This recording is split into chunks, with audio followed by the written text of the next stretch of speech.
चलिए दोस्तों, SSC GD exam में पूछे जाने वाले मोस्ट इंपोर्टेंट क्वेश्चन लेकर आए हैं। तो किस प्रकार से और किस प्रकार के पैटर्न से एग्जामर जो क्वेश्चन पूछ रहे हैं, तो वो सभी क्वेश्चन हम एक वीडियो में लेकर आने वाले हैं। ये वीडियो दोस्तों आपके लिए काफ़ी हेल्पफुल होने वाला है। तो चलिए शुरू करते हैं दोस्तों। हमारा पहला सवाल है, 2 अक्टूबर 2025 को महात्मा गांधी की कौन सी जयंती मनाई गई थी? तो 156वीं जयंती मनाई गई थी। याद रखना, 2 अक्टूबर 2025 को जो महात्मा गांधी की जो जयंती दोस्तों वो 156वीं जयंती मनाई गई थी। चलिए दोस्तों, अगला सवाल है यहाँ पर हमारा, लोक सेवा आयोग की स्थापना का प्रावधान संविधान के किस अनुच्छेद में है? तो अनुच्छेद 315 में है। तो ऑप्शन नंबर सी दोस्तों हमारे यहाँ पर क्या हो जाएगा, राइट आंसर होगा। अगला सवाल है, संघ लोक सेवा आयोग के सदस्यों की नियुक्ति और कार्यकाल का वर्णन किस अनुच्छेद में है? तो अनुच्छेद 316 में वर्णित है। अगला सवाल यह है कि तीसरी पंचवर्षीय योजना 1961-1966 में किस प्रमुख चुनौती का सामना करना पड़ा था? तो युद्धकालीन व्यय और संसाधन आवंटन में जो प्रमुख चुनौतियों का सामना करना पड़ा था। चलिए दोस्तों, अगला सवाल हमसे यहाँ से पूछा गया है कि हरित क्रांति अर्थव्यवस्था के किस क्षेत्र से संबंधित है? तो प्राथमिक क्षेत्र यानी कृषि से संबंधित है।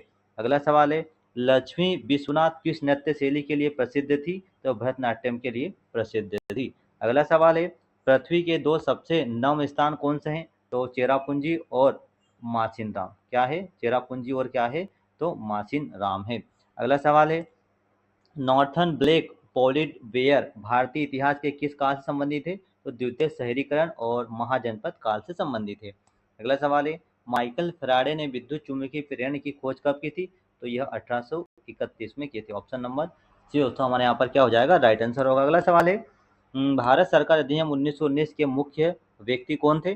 तो भारत सरकार अधिनियम 1919 के जो मुख्य व्यक्ति कौन थे? तो एडविन मॉन्टेग्यू और लॉर्ड जेम्स फोर्ड है। Option number C right answer होगा। अगला सवाल है, 1990 के बीजिंग एशियाई खेलों में पहली बार किस खेल को शामिल किया गया था?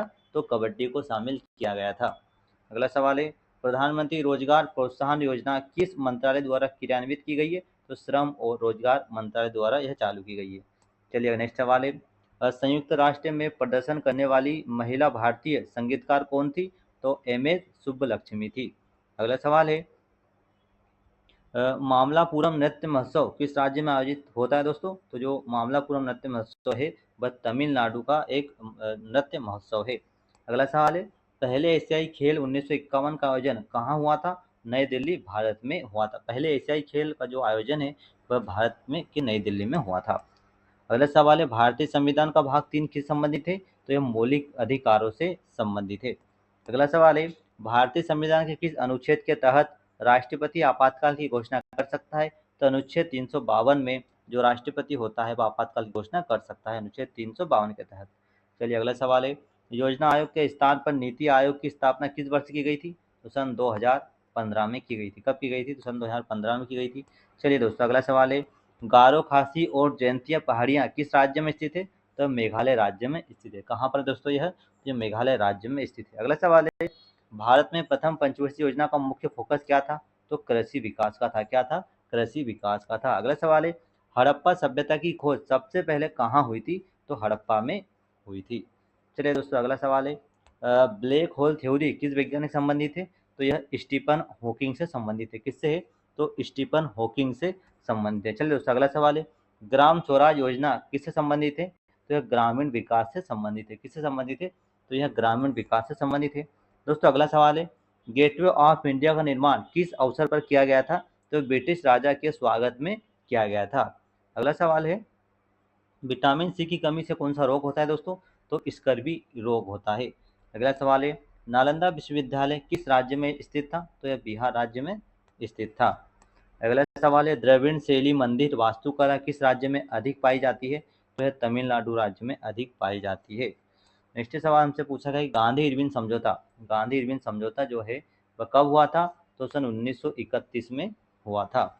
अगला सवाल है, रोलेक्ट एक्ट किस वर्ष लागू हुआ था दोस्तों? रोलेक्ट एक्ट किस वर्ष लागू हुआ था? तो सन 1919 में रोलेक्ट एक्ट लागू हुआ था।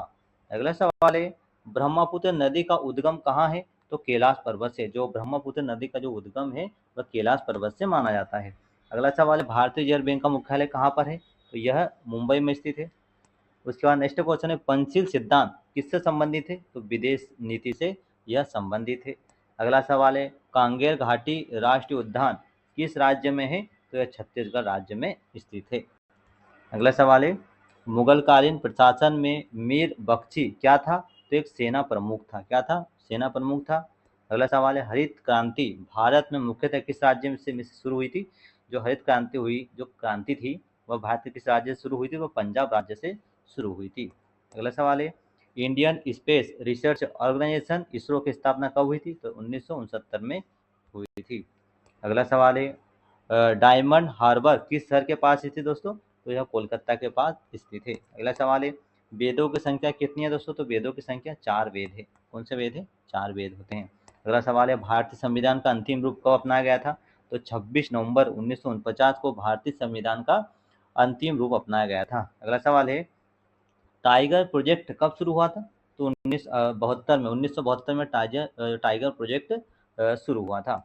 चलिए दोस्तों, अगला सवाल हमसे ये पूछा गया है कि भारत का सबसे बड़ा कोयला उत्पादक राज्य कौन सा है?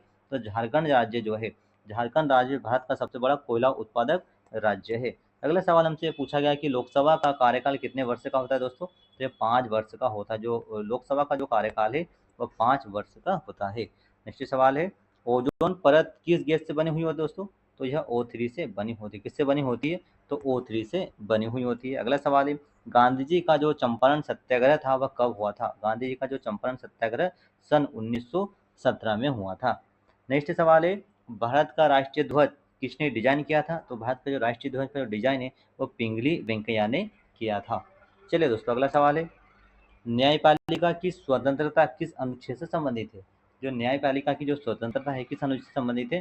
तो अनुच्छेद 50 से यह संबंधित है। अगला सवाल है, G20 शिखर सम्मेलन 2023 का आयोजन भारत के किस शहर में हुआ था? तो भारत के शहर नई दिल्ली में हुआ था। अगला सवाल है, हाल ही में चंद्रयान 3 मिशन का सफल लैंडिंग स्थल कौन सा था? तो शिव शक्ति पॉइंट था। कौन सा था? शिव शक्ति पॉइंट नाम दिया गया।